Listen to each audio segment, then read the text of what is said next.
Selamat siang, di sini saya Ihsan dari kelompok 4 dari nama PT kita akan menjelaskan tentang setup VPS untuk deployment Udu dalam tugas kelompok kedua kali ini. Di sini saya menggunakan hosting Google Cloud Platform menggunakan VM instance-nya. Nah, cara pertama yang dilakukan untuk membuat suatu VPS pada GCP adalah untuk ke bagian navigation menu dan cari bagian Compute Engine. Nah, setelah kita ke bagian Compute Engine, pilih bagian VM Machines, dan kita akan diarahkan ke halaman berikut. Di sini terlihat bahwa saya telah membuat suatu VM instances dengan nama konfigurasi ERP4 dengan zona Asia Southeast 2. Nah, di sini saya akan memberitahu tentang bagaimana cara membuat suatu instance sebelum dia dapat digunakan. Pertama adalah untuk pada halaman ini untuk mengklik bagian Create Instance.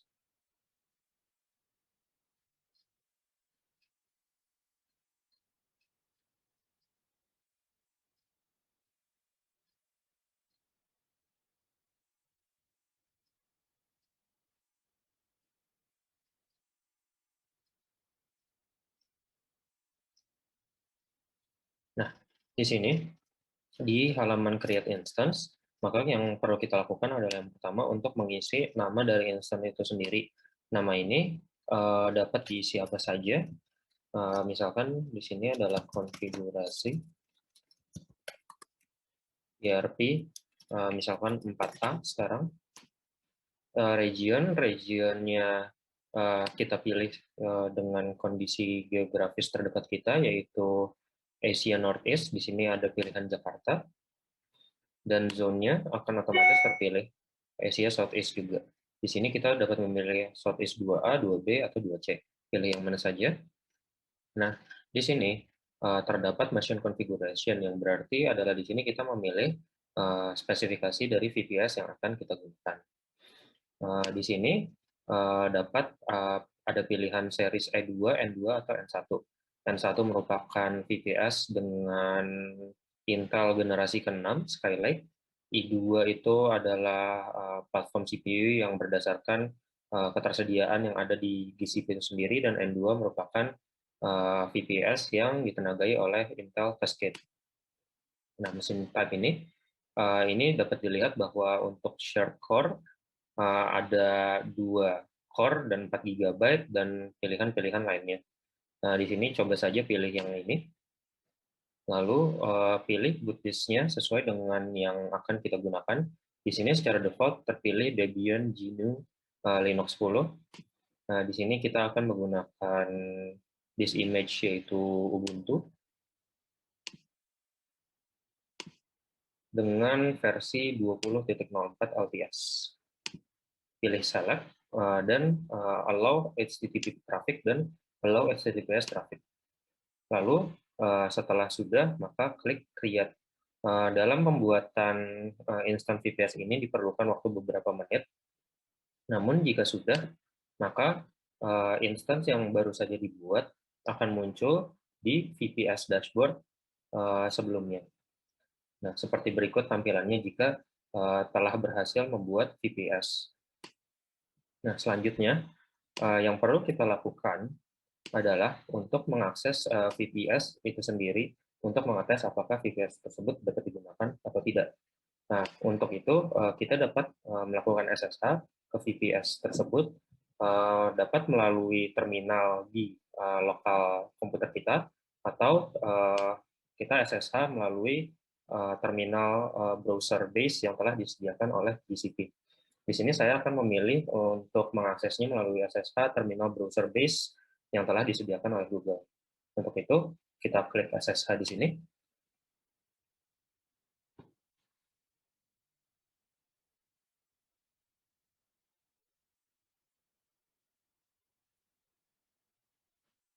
Tunggu terlebih dahulu untuk SSH key-nya dimasukkan ke dalam VM-nya.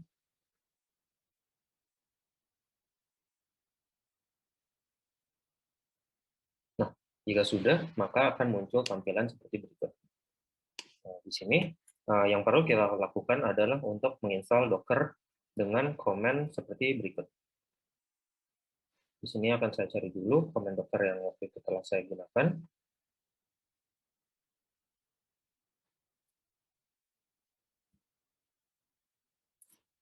Nah, berikut merupakan Docker comment yang saya gunakan.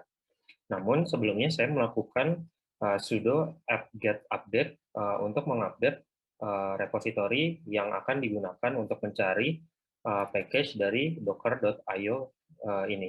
Setelah docker.io ini diinstal, maka untuk memastikan bahwa Docker telah terinstall, kita dapat memasukkan komen docker /version yang jika telah berhasil terinstall akan muncul tampilan seperti berikut. Jika sudah, maka yang perlu kita lakukan selanjutnya adalah untuk menginstal Docker Compose. Untuk itu, saya memasukkan komen berikut, sudo curl, dan ke repo dari Docker Compose, dan setelah saya klik Enter, maka hal selanjutnya yang perlu dilakukan adalah untuk menjadikan script yang telah di-download itu menjadi executable. Lalu Docker Compose telah dapat diakses dengan Docker Compose, Docker strip compose. Di sini kita akan mengeceknya dengan Docker strip compose, spasi strip version. Nah, dapat dilihat bahwa Docker Compose telah terinstall. Nah, selanjutnya adalah yang perlu dilakukan adalah untuk mengupload file-file yang perlu digunakan untuk instalasi dari image udo dengan menggunakan Docker. Di sini, karena saya telah menginstal Docker Compose, maka saya akan mengupload file Docker Compose YAML beserta file-file pendukung udo lainnya.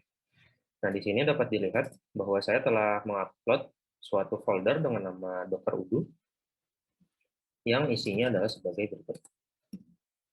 Nah, cara upload ke SSH VPS server ini dapat menggunakan SCP atau WinSCP, walaupun sebelumnya untuk GCP itu sendiri kita perlu mengeset private key atau file key yang akan digunakan untuk SSH ke machine ini untuk keperluan SCP.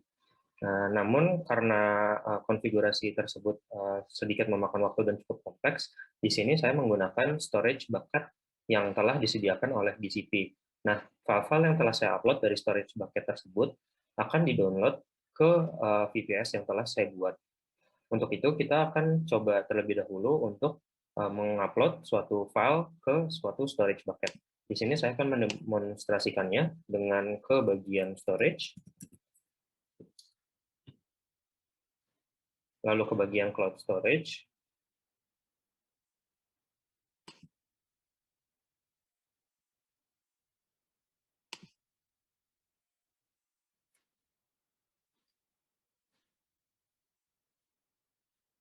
ditunggu terlebih dahulu untuk loading.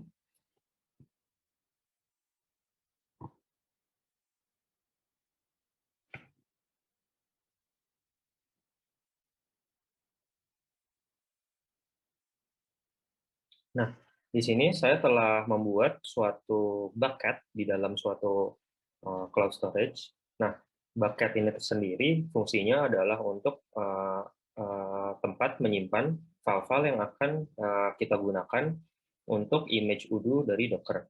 Nah, di sini cara membuat suatu bucket adalah untuk memilih pilihan create bucket.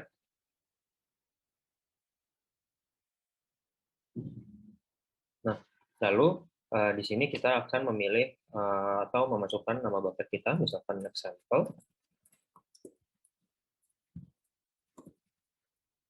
Lalu pilih continue. Nah, di sini kita dapat memilih location type-nya. Multi-region berarti file-file yang akan kita upload di dalam bucket ini tersebar di beberapa region dengan maksud untuk meningkatkan redundansi jika suatu region mengalami suatu masalah. Namun karena ini hanyalah tugas, maka saya hanya memilih satu region saja Dan saya pilih lokasinya juga di Asia Southeast 2 di Jakarta. Lalu kita pilih continue. Nah, choose default storage class for your data. Ini merupakan pilihan seberapa sering kita akan mengakses data tersebut. Jika data ini bersifat akan sering diakses, seperti ya pada dasarnya file-file yang akan kita upload, maka kita pilih standar, yang berarti best for short-term storage and frequently access data. Pilihan-pilihan lain yaitu nearline. Nearline ini pada dasarnya digunakan untuk backup-backup yang sekiranya hanya diakses 1 bulan sekali. Kalau misalkan Codeline, itu mudahnya hanya diakses sekitar 4 atau 3 bulan sekali, dan archive adalah data-data yang hanya diakses dalam kira-kira 1 tahun sekali, karena transfer speed-nya yang rendah. Lalu control access object, kita pilih uniform saja, dan advanced settings juga biarkan dari setting default-nya saja. Jika sudah, maka pilih pilihan create.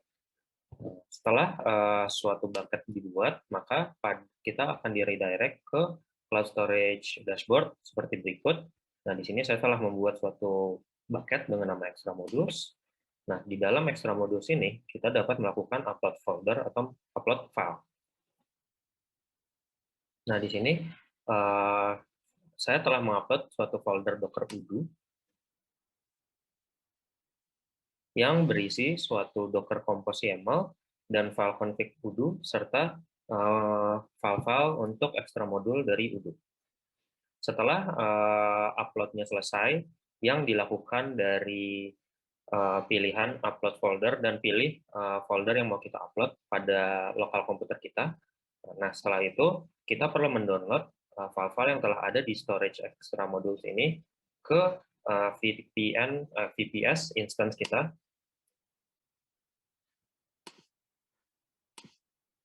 dengan command berikut.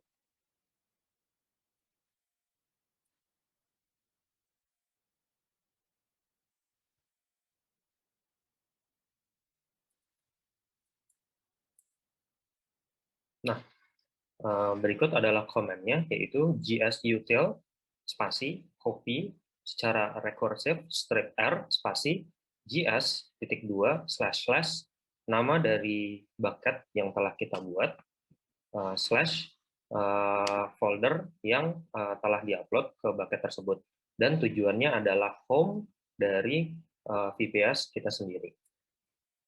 Nah, biarkan saja VPS kita mendownload file-file tersebut. Setelah file-file tersebut terdownload, maka akan muncul di home kita, yaitu cd docker udu. Nah, untuk itu kita sekarang dapat masuk ke docker udu. Nah, di sini kita tinggal menjalankan saja Docker Compose YAML-nya dengan command docker compose upd, yang berarti di ini adalah kita run Docker Compose ini secara daemon, sehingga dia berjalan di background. Nah, di sini saya telah melakukan Docker Compose upd, dan dapat dilihat bahwa image dari Udu dan image dari Postgres telah berjalan. Selanjutnya, jika sudah, maka kita dapat mengakses instance Udu yang telah kita buat dari IP address yang telah kita dapatkan saat setting VPS sebelumnya. Untuk melihat kembali IP address yang ada dari VPS yang telah kita buat, maka kita ke navigation menu kembali, lalu scroll ke bawah mencari Compute Engine, dan pilih VM Instances.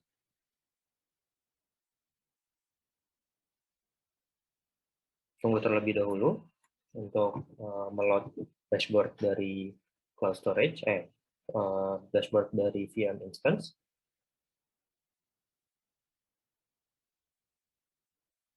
Nah, di sini dapat dilihat eksternal IP yang kita dapat dari Google Cloud Platform VM instance kita.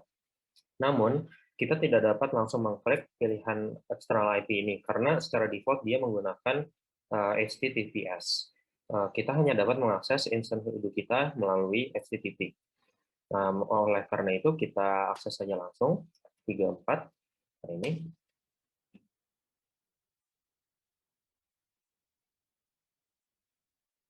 Nah, di sini saya telah melakukan instalasi beberapa modul sehingga tampilannya berikut. Saya juga telah membuat suatu database dengan nama O12 PT kita Master 1. Setelah VPS di setup dan UDU telah terinstall pada VPS kita, hal selanjutnya yang perlu dilakukan adalah untuk men-setup suatu domain. Untuk men-setup suatu domain, kita perlu membeli domain yang perlu kita pilih, yang akan kita gunakan di suatu domain hosting. Di sini saya memilih Niago Hoster, dan di sini saya telah membeli suatu domain dengan nama ptkita.my.id. Nah, bagaimana cara menghubungkan domain yang telah kita beli ke VPS kita? Nah, konfigurasi tersebut dapat dilakukan pada VPS kita. Berikut merupakan caranya. Sekarang kita ke sini. Nah, di Google Cloud Platform terdapat pilihan Platform Services di navigation bar.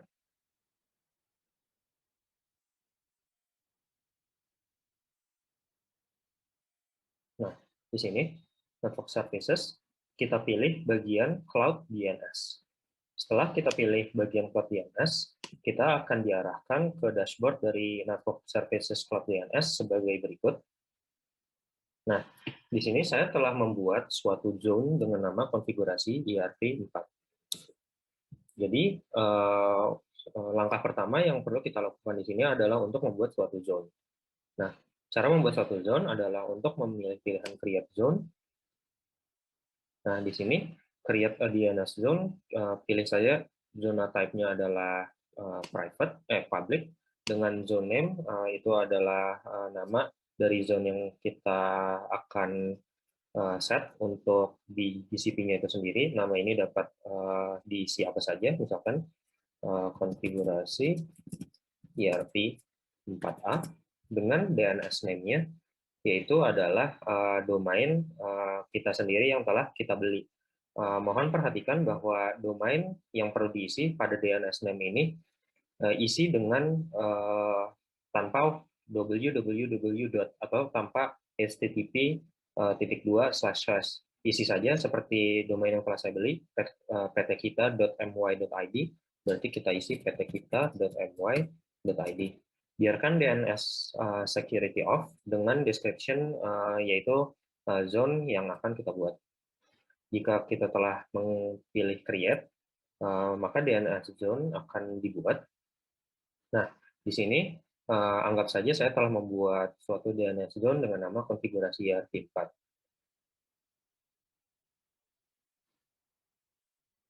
Nah, kembali ke sebelumnya yang telah saya katakan, DNS name-nya selain tanpa www dan http, tambahkan juga dot di akhir dari DNS name yang telah kita beli.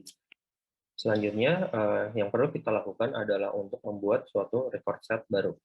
Untuk membuat suatu record set baru, kita perlu pilih pilihan Add Record Set. Nah, di sini DNS name-nya biarkan kosongkan saja, dengan resource record type-nya isi dengan NS, dan name server-nya isi dengan ptkita.my.id. Lalu klik Create. Nah, setelah kita pilih Create, maka secara otomatis akan terbuat, istilahnya akan terbuat suatu name server yang akan kita gunakan pada site hosting yang perlu disetting terlebih dahulu. Di sini akan otomatis terbuat di screen saya ns-cloud C1 googledomains.com dan C2, C3, C4.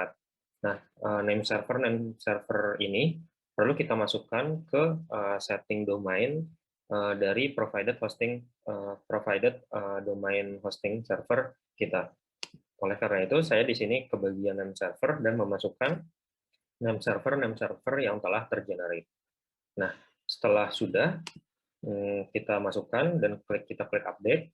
Yang perlu kita lakukan selanjutnya adalah untuk membuat record set baru untuk memasukkan mempoint IP address ini atau mempoint ptkita.my.id ini ke IP address dari VPS kita. Oleh karena itu, kita pilih lagi add record set dengan DNS name-nya itu juga biarkan saja kosong. Nah, resource record type-nya masukkan adalah A, dengan IPv4 address-nya adalah IP address dari VPS kita itu sendiri. Misalkan berikut. Nah, di sini hilangkan HTTP dan slash-nya, dan klik create. Nah, yang terakhir adalah kita perlu membuat canonical name dari domain kita sendiri sehingga dapat diakses dengan www di depannya. Untuk itu, kita masukkan lagi add record set. Nah, di sini kita pilih cname dengan DNS name-nya tambahkan www dan canonical name-nya adalah ptkita.my.id. Begitu. Setelah itu kita pilih pilihan create. Setelah kita pilih pilihan create, maka akan terbuat di sini type-nya adalah cname dengan DNS name-nya www.ptkita.my.id dengan datanya ptkita.my.id. Nah, sekian dari setup domain. Di sini saya akan mendemonstrasikan bahwa VPS dari kelompok 4 telah dapat diakses di ptkita.my.id.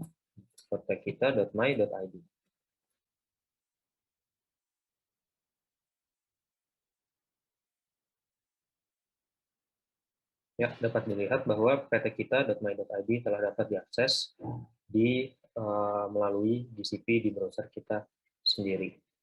Selanjutnya adalah penjelasan tentang master data yang akan dijelaskan oleh teman-teman saya. Sekian, terima kasih. Oke, setelah tadi setting VPS dan setting domain sudah berhasil, kita akan melakukan import master data. Nah, kita akan melakukan import master data pada domain yang telah disetting oleh teman saya sebelumnya. Nah, kita akan mengakses domain tersebut. Nah, ini domainnya ptkita.my.id, kita akses.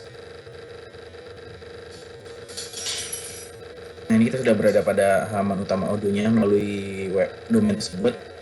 Kemudian saya akan menjelaskan apa saja master data yang akan saya import di sini. Karena akan saya jelaskan cara importnya. Jadi di sini kita akan menjelaskan 4 master data yang akan diimport.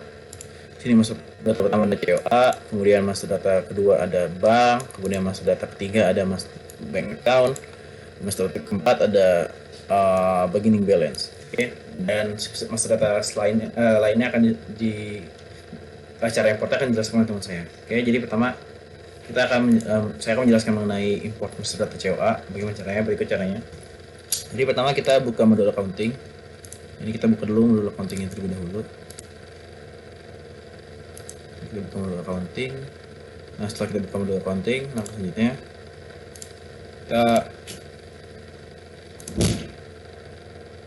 selanjutnya kita pilih tab configuration, lalu cari chart of account.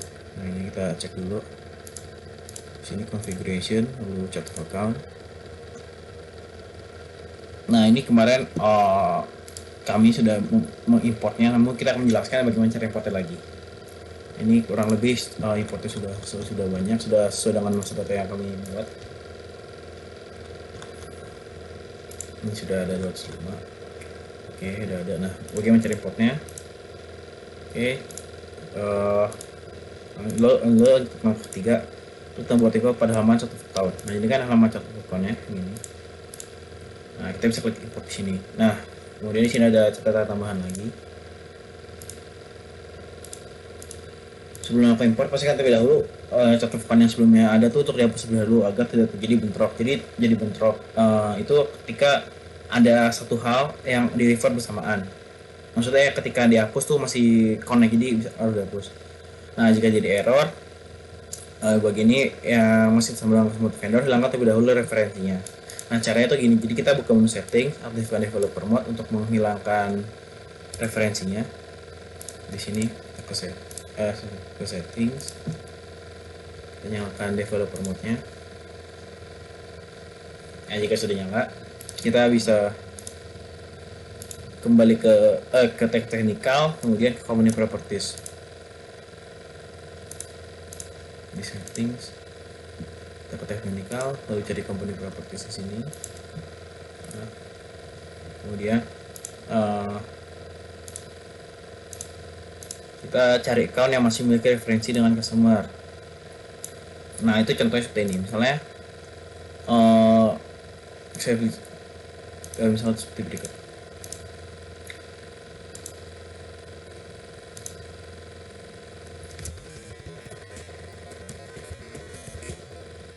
Nah, misalnya ini. Nah, jadi di sini misalnya sebelumnya itu, nah ini yang masih memiliki referensinya, tapi ini karena ini sudah kita import, jadi ini sudah diperbaiki referensinya. Namun jika kita awal-awal masih ingin menghapus semuanya dan ini masih ada, nah value ini kita harus hilangkan terlebih dahulu agar ketika menghapus account tersebut bisa hilang. Nah, ini edit value untuk menghilangkan. Nah, ini seperti yang tadi saya bilang, edit value untuk menghilangkan, jadi akun yang lama itu bisa dihapus. Oke, lalu kita lakukan hal yang sama untuk penghapusan referensinya. Nah, jika semua contoh account sudah terhapus, kita bisa lalu klik tombol import di menu accounting lagi. Jadi kita sekarang anggap saja sudah terhapus, kita bisa ke tombol import, tombol import di halaman utama contoh account. Di sini accounting, lalu ke configuration of account. Anggap saja sudah terhapus semua misalkan, lalu kita masuk ke import. Nah, setelah kita ke import, langkah selanjutnya adalah kita load file untuk memilih master data yang kita import. Nah, di sini kita bisa klik load file. Nah, untuk master data sendiri, kita pastikan kita sudah mendownloadnya di Excel. Dalam bentuk CSV maksudnya. Ini sudah tersimpan di laptop kita agar kita dapat mengimportnya. Nah, ini master data yang ada yang akan saya import itu COA, beginning balance, bank list, dan bank account. Jadi kita pertama akan menggunakan ini untuk kita import nantinya di master data COA. Oke, lanjut, berarti kita langsung load file, pilih master data yang tadi.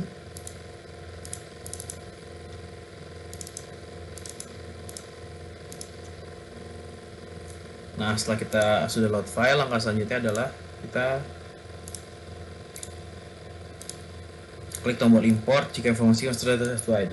Lalu jangan lupa untuk melakukan tes import untuk memastikan bahwa apakah master data tersebut urutannya atau enggak tiba-tiba sesuai atau belum dengan di audio ini. Ini kita tes import terlebih dahulu.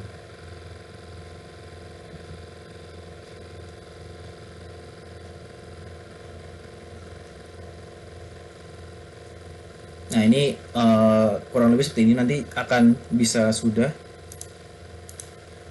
Ini terjadi karena kita sudah melakukan import hal yang sama. Nah, tapi kita bisa melakukan tes import, kemudian nanti hasilnya akan ada tulisan everything seems valid. Nah, jika ada tulisan everything seems valid tersebut, kita lalu bisa melakukan importnya. Oke, sekian untuk master data chart of account. Nah, selanjutnya kita akan saya akan melakukan bagaimana cara import untuk master data bank ini.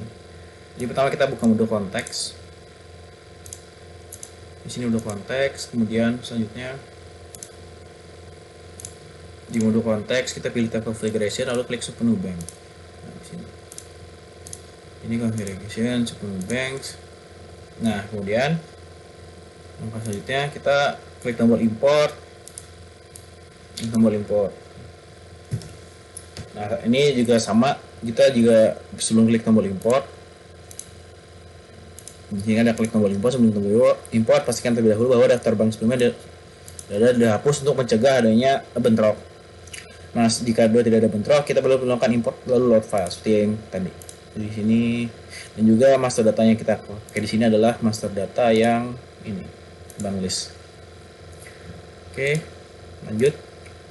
Kita anggap sih, berarti kita sini caranya import lalu load file, pilih filenya bank list. Nah, kemudian jangan lupa kita tes import. Nah, jika sepertinya ada everything is valid, kita dapat hapus saja importnya karena sudah aman.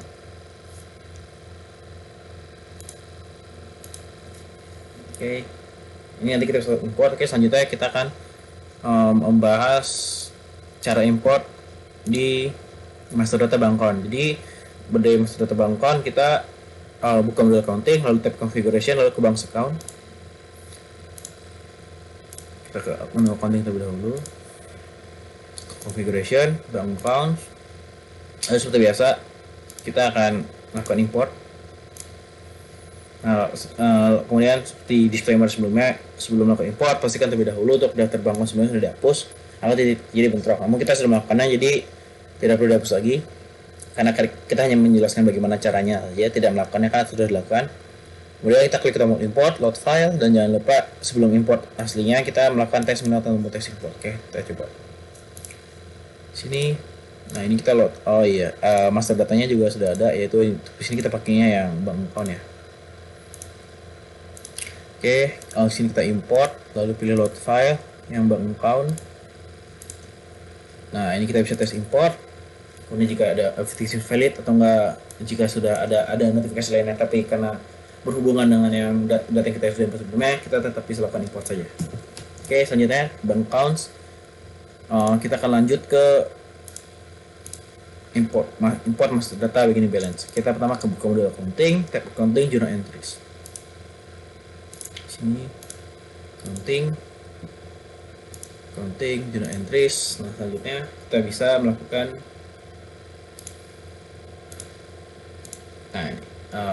klik tombol import pada nomor journal entries. Ini tidak perlu. Nah, ini bisa kita klik tombol import, load file, kemudian kita select load file, kita tes menggunakan tombol tes import. Nah, untuk master data sendiri kita sini akan memakai yang beginning balance. Kita coba. Ini sini kita import, kita load file, pilih yang beginning balance, kemudian jangan lupa tes import. Nah, jika everything is valid, kita sudah berhasil, kita dapat langsung mengimport file tersebut, sehingga dia akan tercantum sebagai beginning balance, account beginning balance. Oke, sekian dari master data COA, master data bank, master data Bangkon, dan master data beginning balance. Untuk master data selanjutnya akan dijelaskan oleh teman saya.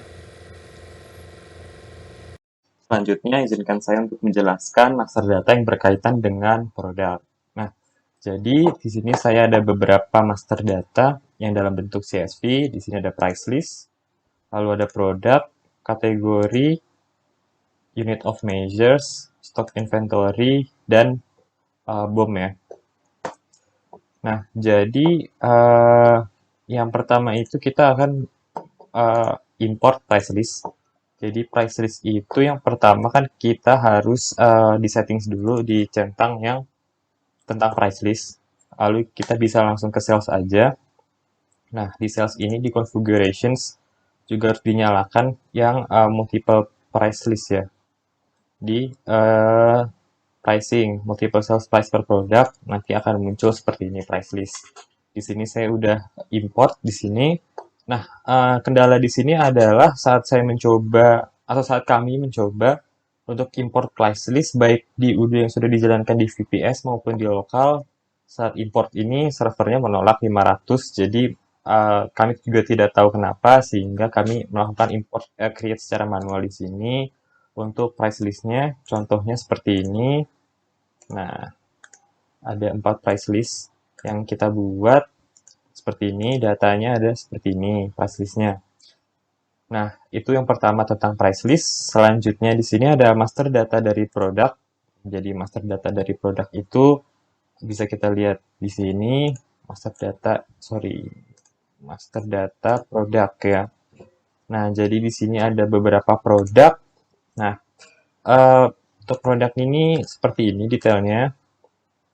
Oke.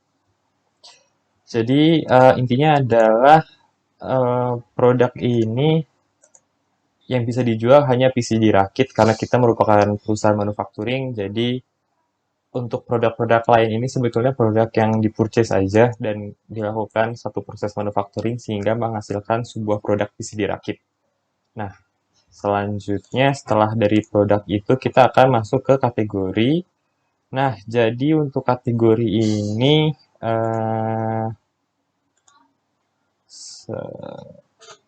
di sini produk kategori kan.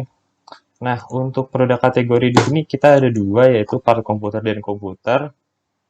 Bisa dilihat di sini ada komputer dan ada part komputer. Jadi part komputer itu tadi semacam raw materialnya. Nah, sedangkan komputer itu yang sudah dimanufaktur seperti itu untuk produk kategorisnya. Oke. Nah, selanjutnya itu kita ada unit of measures ya. Jadi di sini ada unit of measures-nya. Untuk UAN kita lihat dulu. Masih di inventory. Nah, sebetulnya ini yang dari UD-nya, namun kita di sini import beberapa UAM baru seperti ini. Dan selanjutnya di sini kita ada stock inventory ya. Jadi untuk stock inventory itu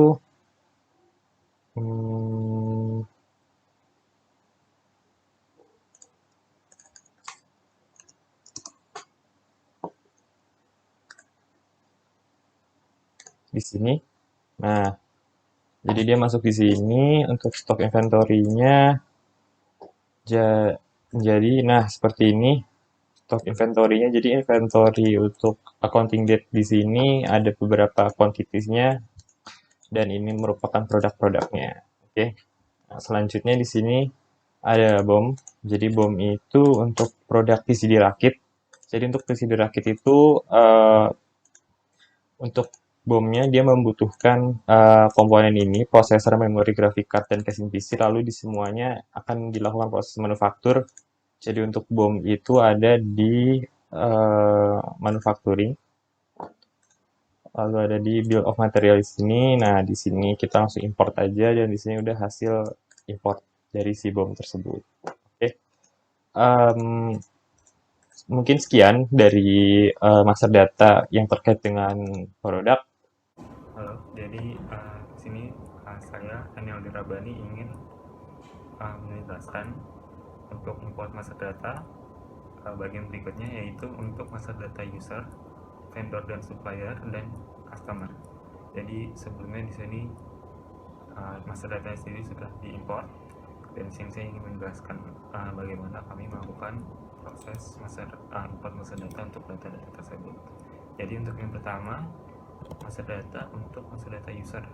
Jadi di sini kita sebagai admin ya ke settings dan kemudian user dan companies dan ke user sini. Nah, jadi sini sudah diimport ya. Jadi di sini kita tinggal import saja, load file, kemudian pilih file yang sesuai. Di sini user.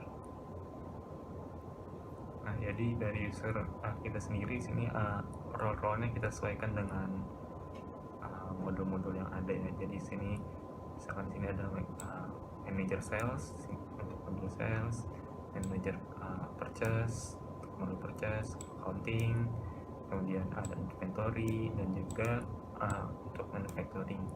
Di sini juga ada sebagai admin. Dan di sini kita setelah ini kita melakukan import dan akan muncul seperti ini. Kemudian untuk data berikutnya itu data vendor dan supplier. Di sini kita ke dalam modul contacts dan kita import melalui di modul ini. Dari sini ini file sesuai.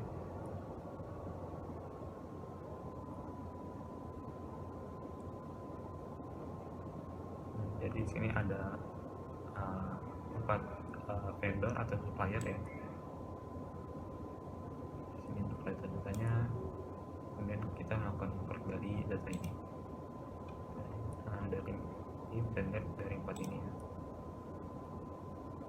4 ini adalah vendor-vendor dari company kita, yaitu PT kita. Kemudian untuk berikutnya untuk data customer sama seperti vendor dan supplier, kita melakukan import datanya di dalam modul konteks ini sama dalam file untuk customer.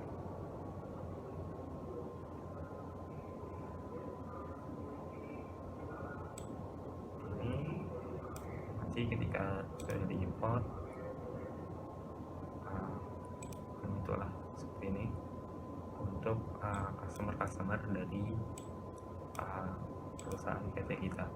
Nah, berikutnya untuk import master data sampai di situ.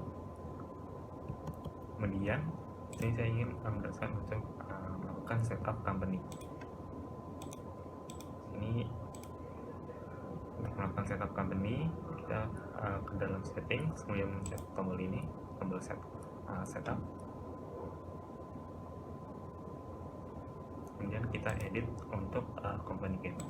Ini saya sudah siapkan data-datanya. Data yang saya masukkan yaitu ada alamat kita,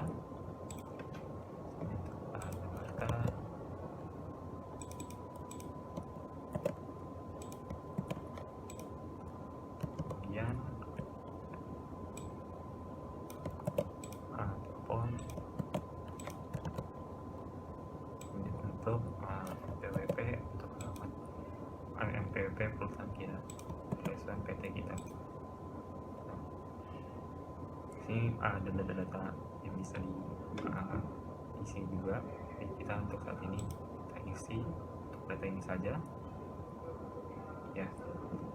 Kemudian sudah selesai ya untuk video untuk tugas 2 kali ini untuk kelompok 4. Kurang lebihnya mohon maaf apabila ada kesalahan, dan sampai jumpa di video berikutnya.